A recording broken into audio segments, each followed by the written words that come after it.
From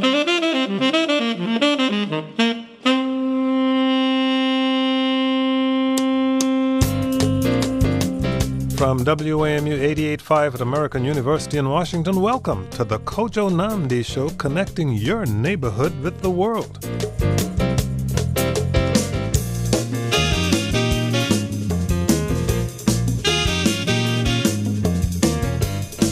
Later in the broadcast, your turn on the end of the U.S. combat mission in Iraq, upcoming elections, or that new device near the Gallery Place metro station that's intended to run off teenagers. But first, some writers dream of a book contract followed by a screenplay and a movie deal. But Thomas Kaufman came to fiction writing from the opposite direction. He's already in the movie business, an award-winning cinematographer. He's worked on feature films like Michael Moore's Fahrenheit 9/11, documentaries like Eyes on the Prize, TV shows like The West Wing. But he's a big fan of Raymond Chandler and George Pelecanos, and he's always wanted to write a crime novel. So he used his cameraman's eyes to visualize his tale and put it down on paper. Kaufman's story, by the way, has a fairy tale ending. In a way, the book won a contest for being the best first crime novel, and now it's in print. Thomas Kaufman is the Emmy Award-winning cinematographer and author of Drink the Tea, winner of the Best First Private Eye Novel competition. Thomas Kaufman, welcome. Thank you for joining us. Well, thank you, Kojo. It's nice to be here. It's my understanding that when you were, maybe 5 years old, you saw your first Charlie Chaplin movie in a Nickelodeon. Yes. How did that spark your interest in becoming a filmmaker? Well, I think every child is interested in magic. And for me, when I was 5 years old and my father showed me what a Nickelodeon was, we were at a restaurant and he hoisted me up and said, look in there, and he turned the handle and I saw this little short of Charlie Chaplin. There was something magical about that. So I was very interested in seeing all Chaplin's films. I think by the time I was 8 or 9 years old, I'd seen them all. Seen them all. And also read a biography of Chaplin. And I found a wind-up 8mm movie camera in our attic. And my father said, I don't really remember how this works, but you're free to play around with it. So that's when I started fooling around with it. So by the age of 10, you were already making movies? Yeah, I was making movies. I had no idea what I was doing, and it hasn't improved much since then. But yeah, I was having fun with the camera, and that's what I like to do today. Oh, it's improved a lot since then. You've worked on documentaries, TV shows, campaign films, even a feature film with Michael Moore. You're usually the director of photography. Explain what it is that you do. Well, a director of photography is another way of saying, is what the English would call a lighting cameraman. You're a person who's deciding where the lights go and helping the director decide camera position, lens choice. So you have a lot of responsibility, but mostly what you're there to do is help the director tell their story, whatever it is that they're trying to put across. And your photography can either parallel what that story is or counterpoint it. You directed an Emmy Award-winning documentary about deaf children learning to communicate. It was filmed here in D.C. at Gallaudet University. Tell us about that. Yes, it was filmed actually at the Kendall School, which is a demonstration elementary school. It's part of Gallaudet University. And I moved to Washington from Los Angeles. I'd gone to school in Los Angeles, and I moved to Washington in the early 80s. And I was telling a friend of mine, we were working on a documentary, and I was telling my friend, it would be interesting to do a documentary about deaf children because sign language is a visual language and film is a visual medium. And my friend said, oh, well, you've probably been in touch with the people at Gallaudet University. And I said, what's that? So I went over to Gallaudet. I met the people at the Kendall School. I told them what I wanted to do, and they were very happy with the idea. So I followed a group of kids who had hearing parents. About 93% of all deaf children have hearing parents because the biggest cause of deafness is heredity. So I followed a group of these kids through their first year at the preschool at Gallaudet University. So these kids were between the ages of 2 and 4. And over the course of that year, they gained these communication skills through sign language. And so I saw intellectual development, as you might expect, but also emotional development, too. I saw them form relationships with each other and strengthen their relationships with their parents and their teachers through the use of communication skills. So I felt very privileged to be part of that. So you're having this career as a cinematographer when do you find the time to write novels? Ever since you read your first Raymond Chandler book at age 18, you knew you had to try your hand at writing a crime novel. But when? When do I find the time? Well, I blame the airline industry. I don't know if you've been flying at all lately, but it seems that we spend more time either waiting for the plane to take off. Yeah.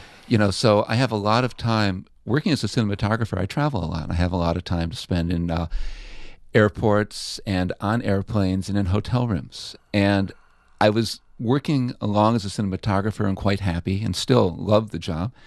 But I was unhappy with the amounts of time I was spending on the airplanes. Downtime. Downtime. And I just said, there's got to be a better way. There must be something I can do to use this time constructively. And then when my first child was born, it was sort of like a wake-up call, like, I better start this process right away. So now she's 17, my first child, and now my book is out. So I think I just began this in the nick of time. It took a writing competition many years later, 17 at least, to get your first book published. How did you get from there to here? Well, St. Martin's Press is my publisher, and they actually have 4 different mystery competitions that they run every year. And so I hope that people listening to this will think about that novel that they have in the bottom drawer of their desk and think, hey, maybe I could brush that up and send it to St. Martin's Press, because I know that they would like to get more entries than they currently get.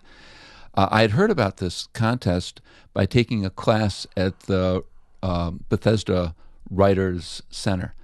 And I knew that I wanted to enter it, and so I did, and then I forgot about it. I remember when I was sending in the manuscript that I was wasting $6 in postage. I remember that very clearly. I was thinking, like, this is why am I doing this?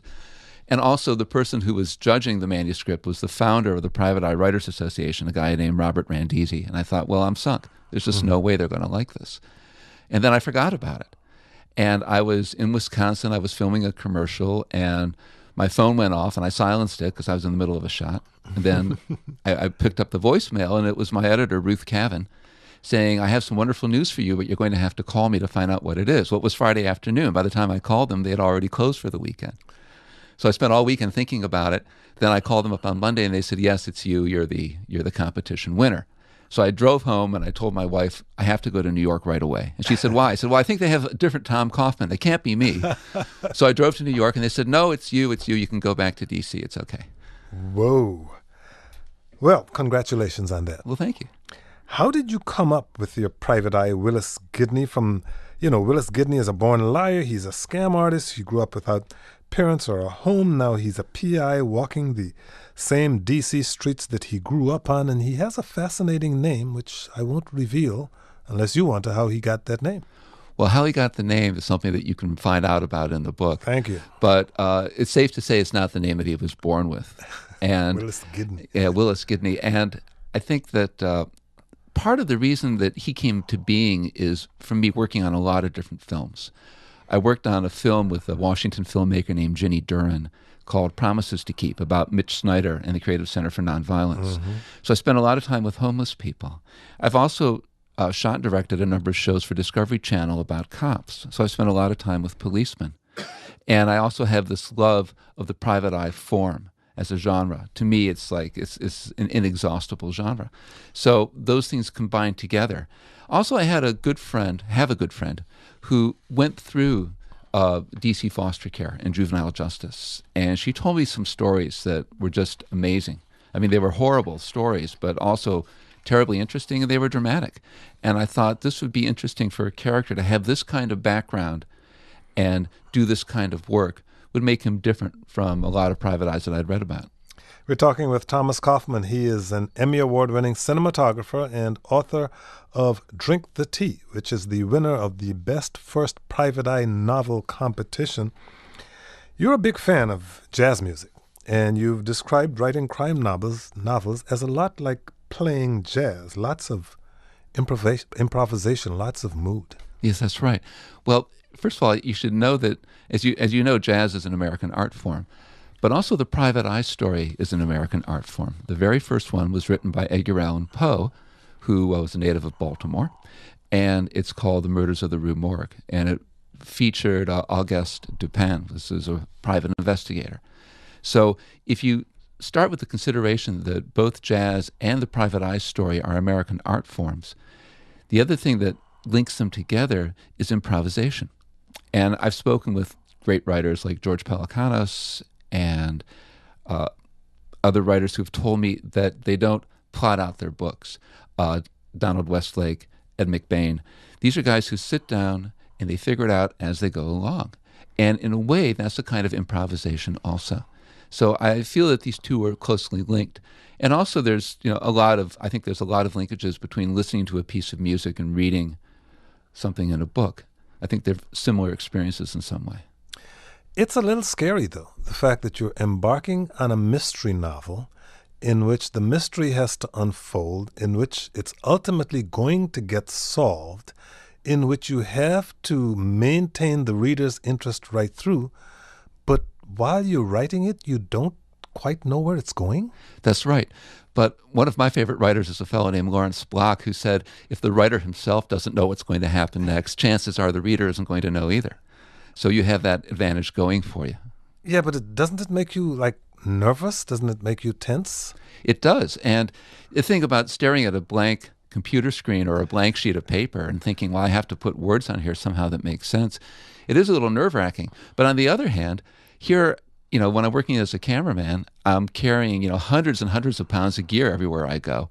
So it's a compensation for the fact that all I need is my laptop and a coffee shop somewhere and I'm good to go. So I don't mind sweating it through. And the other thing I want to say is that if you are the kind of person who likes to outline, and there's nothing, outlining is great, I've got nothing against it. Either way, you're going to be spending time figuring out what happens next. So one way you're figuring it out with the outline before you start writing the book. The other way you're figuring it out without an outline while you're writing the book. Now, for me, what kept me from writing Drink the Tea for some time was that I didn't have an outline, and I felt I really ought to have one. I wouldn't start the car to go on a trip without having a roadmap of where I wanted to go.